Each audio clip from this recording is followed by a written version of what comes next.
Город детства мой, шагался весной, встречались мы у старой каланчи. Этот город скалой верной душой, час, когда я стану самой глубины. Здравствуй, милица, сколько мною, здравствуй, милица, сердце уголок.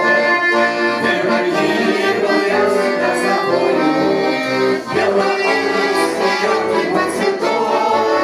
Здравствуй, милица, сколько мною, здравствуй, милица, сердце уголок.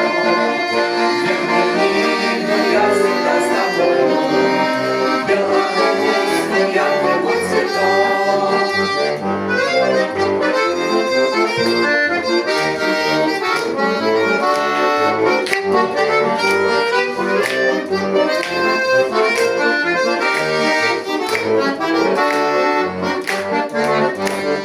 Город мой, ты самый солнечный на свете, не краше место для меня.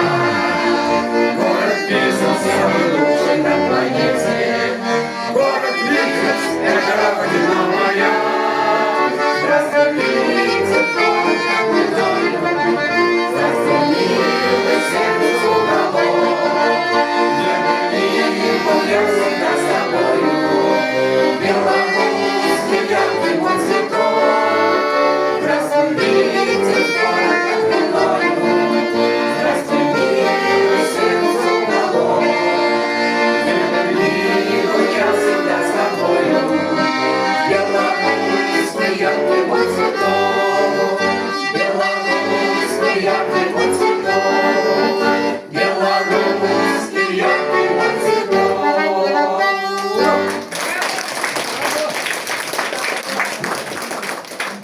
Следующая наша именинница Борисевич Галина Нохимовна.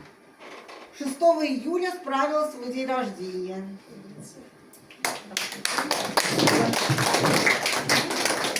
Желаю, Галина, чтоб ты улыбалась, чтоб ты в настроении хорошем была. Желаю достатка, удачи и счастья, душевности, света, здоровья, тепла. Пусть все получается с первого раза. Пусть ливень прольется над домом твоим. Желаю, чтобы он был обильным и долгим, стабильным, финансовым и золотым. Спасибо.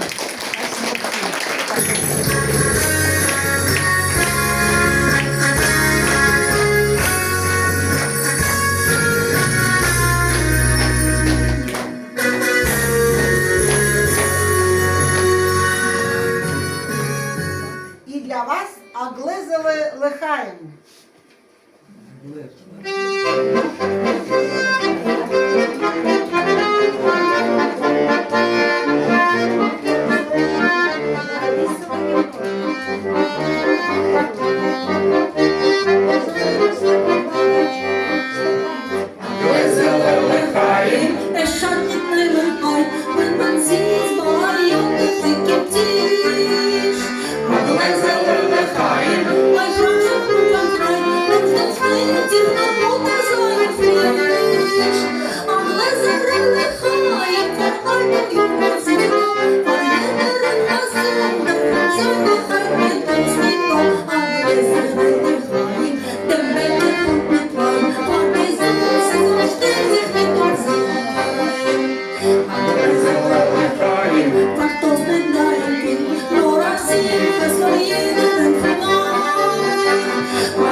Стаканчик за здоровье, за край прекрасный наш, и за честь.